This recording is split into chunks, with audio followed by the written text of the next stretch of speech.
sociales y también económicos y políticos de las diferentes jurisdicciones del Estado ecuatoriano. Hoy estuvimos aquí en la provincia de Zamora, pero diciendo las bondades, cómo tiene que articularse el aspecto de la ley de comunicación, pero basado en principios constitucionales y basado en principios doctrinarios, no solamente de la especie humana, sino de los saberes y de los conocimientos, para que esta articulación, porque no es una ley que, por ejemplo, va a regular la subida y la bajada del dólar. Estamos hablando de la palabra libre de los ciudadanos ecuatorianos, que nace de la expresión de opinión, y esta expresión y opinión es artículo constitucional y también artículo de convenios internacionales, como por ejemplo el aspecto jurídico de las Naciones Unidas. El artículo 19 muy claramente determina la expresión y opinión.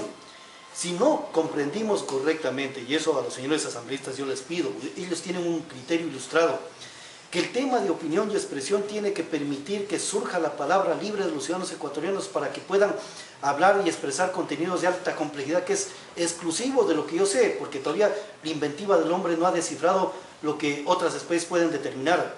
El proceso comunicativo, la expresión de opinión es exclusiva de la especie humana. Entonces, si es exclusivo de los seres humanos, y si la misma Constitución nos dice que el pueblo o el soberano es el pueblo ecuatoriano, ¿cómo es que al soberano se le quiere introducir un argumento jurídico para decirle qué es lo que tiene que decir y qué es lo que no tiene que decir en materia de gobernabilidad, ya sea positiva o negativa? Entonces tenemos que comprender esta base doctrinaria.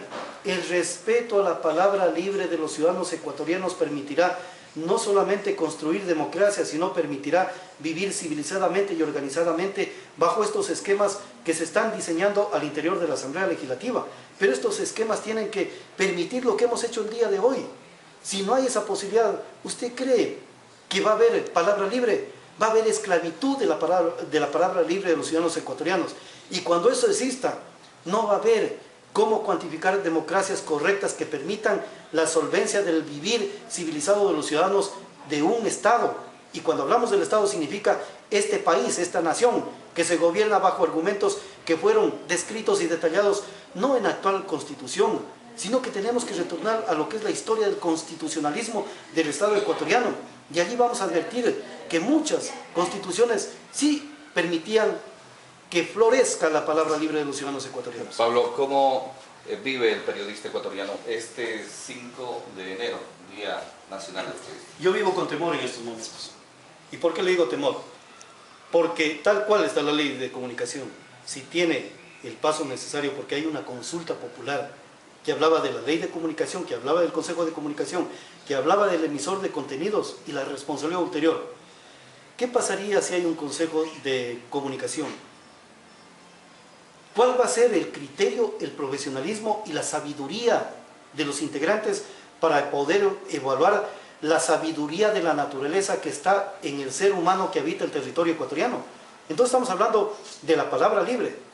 ¿Usted cree que esa posibilidad no me asusta a mí?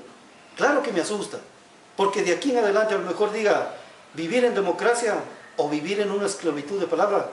Yo prefiero las situaciones de lucha que se puedan emprender en las calles o en las ciudades del país para decir, por favor, señores asambleístas, respeten lo que es el derecho doctrinario y evolutivo de la especie humana que habita este territorio ecuatoriano, que se llama el poder razonar y el poder expresar a través de la palabra o cualquier forma de expresión lo que nosotros creemos conveniente sobre un aspecto de gobernabilidad social, económica y política.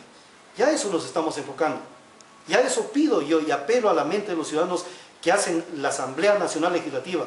Por favor, respeten lo que es la doctrina de la simiente, por qué nació la República del Ecuador.